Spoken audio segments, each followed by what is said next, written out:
Hello, my dear friends. I am Dr. Wasim I Khan, Assistant Professor, Shri Shivaji Law College, Parbhani, Maharashtra, India. I welcome back to the lecture series of Judicial Examination. Today, we will discuss Section 41A to 41D of Criminal Procedure Code, that is dealing with the provision of arrest. As well as we will discuss the question asked by the examiner on these sections and the question which may be asked by the examiner on these particular sections. तो आज का हमारा point of discussion है section 41A से लेकर section 41D CrPC का, criminal procedure code का। इस पर पूछे गए क्वेश्चन भी हम डिस्कस करने वाले हैं और ऐसे क्वेश्चन जो एग्जामिनर पूछ सकता है इस पर वो भी हम डिस्कस करेंगे। So without wasting your much time, let's start the topic.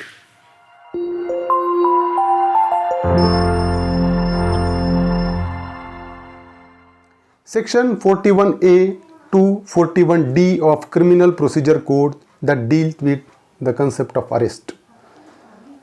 So, notice of appearance before police officer, Section 41A. So, the police officer may, in all cases where the arrest of person is not required under subsection 1 of section 41, issue a notice directing the person against whom a reasonable complaint made or credible information received or reasonable suspicion exists that he has committed a cognizable offense and to appear before him or at such other place as may be specified in the notice. Suppose if the arrest of any person under section 41 subclause 1 is not necessary. Under such a circumstances, police officer can issue a notice to the person against whom police receives any information or complaint, or the police is having a suspicion regarding the commission of cognizable offense, to appear before the police station or any other place specified in that particular notice. तो जब कभी भी अगर section 41 sub clause 1 में अगर किसी offender की arrest जरूरी नहीं है, अगर रिक्वायर्ड नहीं है, तो उस सिचुएशन में पुलिस ऑफिसर क्या कर सकती है, ऐसे अक्यूज्ड के अगेंस्ट में नोटिस इशू कर सकती है पुलिस स्टेशन में अपीयर रहने के लिए जिसके अगेंस्ट में कोई पुलिस को इंफॉर्मेशन आई है या कोई कंप्लेंट आई है उसके अगेंस्ट में, या पुलिस को डाउट है कि उसने कॉग्निजेबल ऑफेंस किया है। तो ऐसे पर्सन को पुलिस क्या करेगी, नोटिस इशू करेगी और उसको पुलिस स्टेशन में हाजिर रहने का कहेगी। So that is the provision under section 41A. So where such a notice is issued to any person, it shall be the duty of that person to comply with the terms of the notice. So if the person received a notice under section 41A of CRPC, then it is his duty to remain present at the required place. तो अगर जिस person के भी against में अगर police officer notice issue करती है section 41A का, तो उस अक्यूज्ड की ड्यूटी है उस जगह पर प्रेजेंट रहने की। Suppose where such person complies and continues to comply with the notice, he shall not be arrested in respect of the offense referred to in the notice unless for reason to be recorded the police officer is of the opinion that he ought to be arrested. So if the person remained present before the police station police officer, then arrest need not be there. अगर for example accused के against में police ने notice issue की और वो accused अगर present होता है पुलिस स्टेशन में, तो पुलिस ऑफिसर को उसको अरेस्ट करने की जरूरत नहीं है। पुलिस ऑफिसर सिर्फ उसको बुलाते रहेंगे इन्वेस्टिगेशन जब जब चलेगा उस दौरान। और अगर पुलिस ऑफिसर को अरेस्ट करना है तो पुलिस ऑफिसर को रीजन देना पड़ेगा, why the arrest is unnecessary. Reason record करके पुलिस ऑफिसर उसको अरेस्ट कर सकती है। Where such person at any time fails to comply with the terms of the notice, it shall be lawful for the police officer to arrest him for the offense mentioned in the notice, subject to such order as may have been passed in this behalf by a competent court.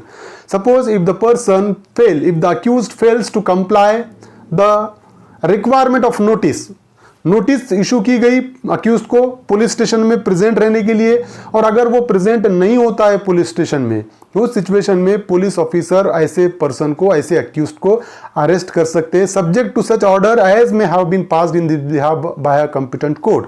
तो subject to condition है कि जो court जैसा order pass करता है वो order के हिसाब से वो पुलिस ऑफिसर उस अक्यूज्ड को अरेस्ट कर सकता है। बट कब, अगर नोटिस का उल्लंघन होता है तो, दैट इज सेक्शन 41A। अब ये 41A का एक फॉर्मेट है नोटिस का कि इस तरीके की नोटिस अक्यूज्ड को आएगी और नोटिस आने के बाद अक्यूज्ड को प्रेजेंट रहना पड़ेगा। आप इसका स्क्रीनशॉट लेकर रख सकते हो। ये नोटिस ऑफ अपीयरेंस है सेक्शन 41A का।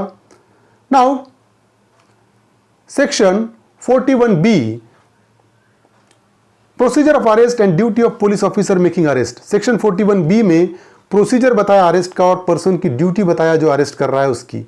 Every police officer while making an arrest shall, her police officer को कुछ चीजें ध्यान में रखना पड़ेगा किसी अक्यूज्ड को अरेस्ट करते वक्त। The first one is bear an accurate, visible and clear identification of his name which will facilitate easy identification. So while arresting the accused, the police officer shall confirm himself regarding the identification of that accused person. Accurate identification होना जरूरी है, visible identification होना जरूरी है कि जिस person के against में इंफॉर्मेशन पुलिस के पास आई है उसका क्लियर आइडेंटिफिकेशन जब तक नहीं होता पुलिस ऑफिसर उसको अरेस्ट नहीं करेगी। Second one is prepare a memorandum of arrest which shall be, so if the police officer arrest any accused person it will be the duty of that police officer to prepare a memorandum of arrest. एक arrest panchnama, memorandum of arrest तैयार करना पड़ेगा police officer को, करना ही पड़ेगा।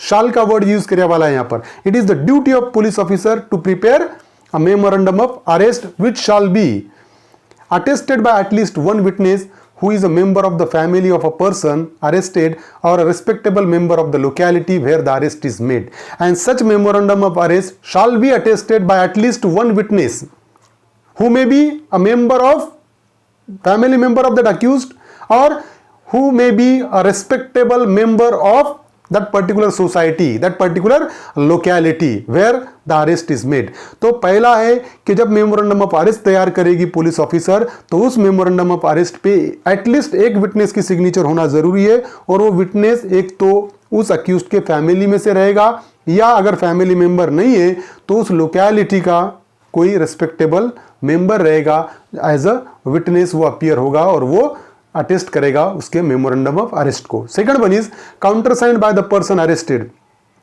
And countersigned by the person arrested, जिसका arrest हुई है उसकी काउंटरसाइन भी मेमोरेंडम ऑफ अरेस्ट पे होना जरूरी है। मुझे अगर पुलिस अरेस्ट करती है तो मेमोरेंडम ऑफ अरेस्ट पे मेरी सिग्नेचर भी जरूरी है।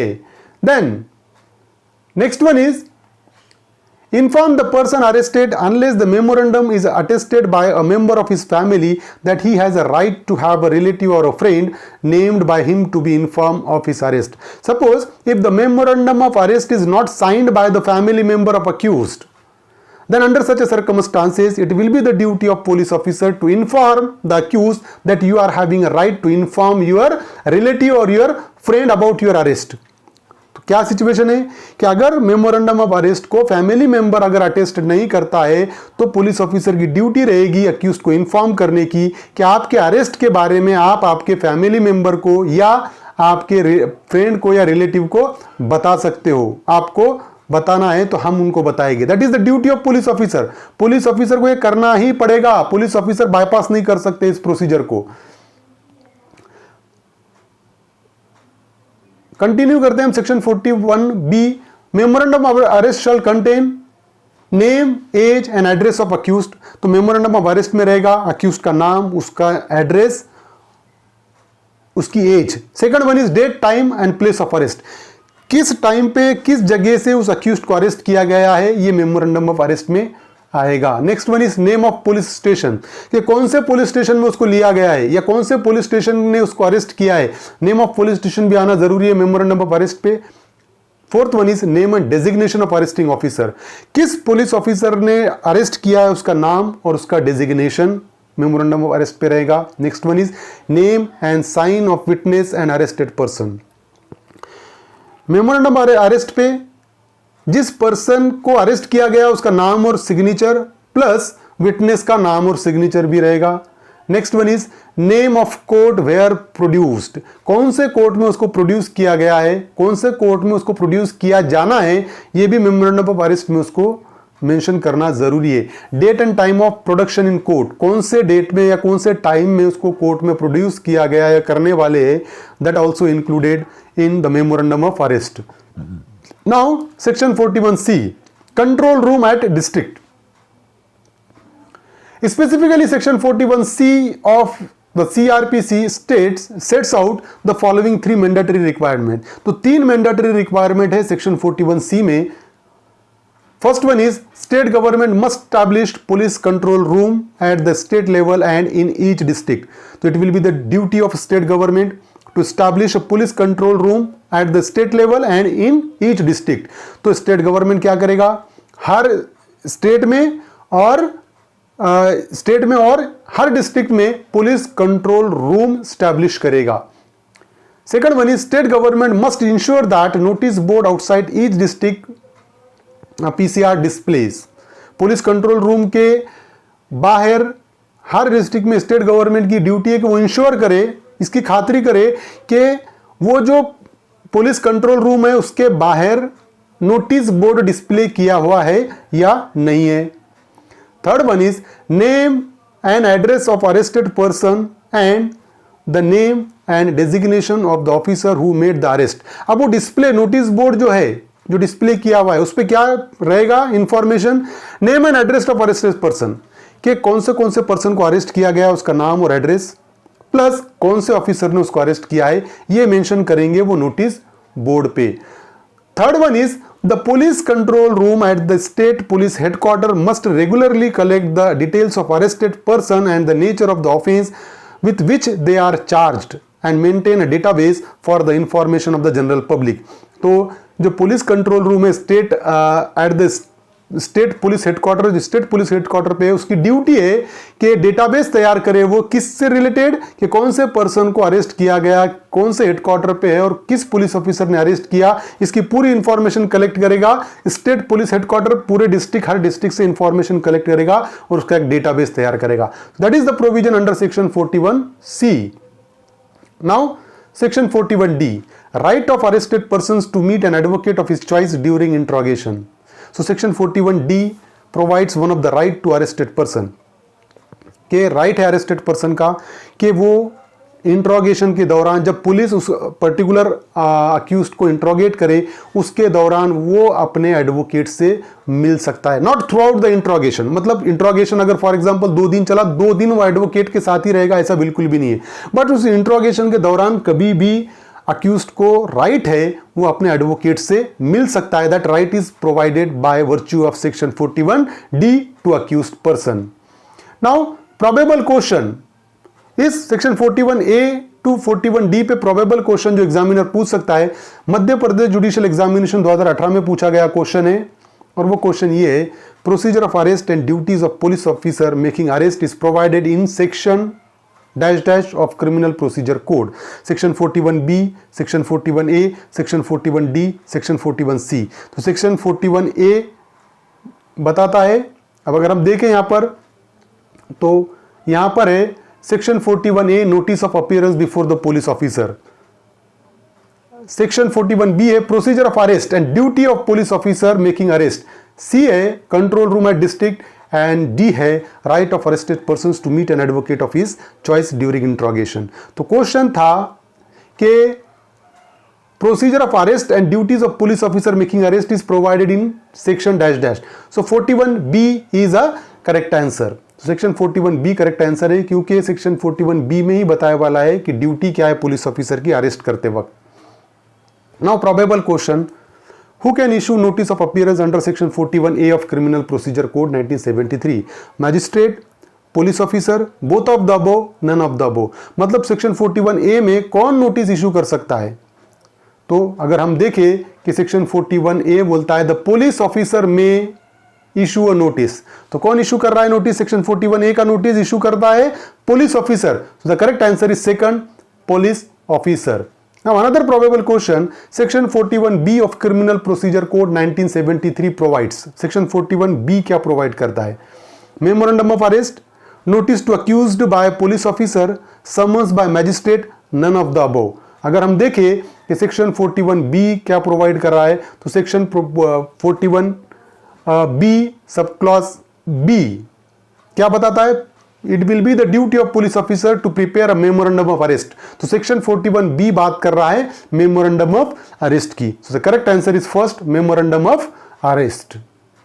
Another probable question is that section 41D of criminal procedure code deals with. Section 41D किससे डील करता है? Right of accuse to be inform the grounds of arrest, right of accused to meet an advocate of his choice, right of accused to be informed his right of bail, right of accused to be produced before magistrate within 24 hours. अगर हम देखें तो section 50 बताता है right of accused to be inform the grounds of arrest.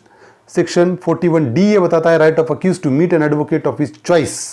And section 50 another right of accuse to be inform his right of bail. और section 57 ये बताता है कि अक्यूज को 24 घंटे के अंदर प्रोड्यूस करना पड़ेगा मैजिस्ट्रेट के सामने. So the correct answer is 41D. क्या बताता है? Right of accuse to meet an advocate of his choice, कि अपने पसंद के एडवोकेट को मिल सकता है इंट्रोगेशन के दौरान.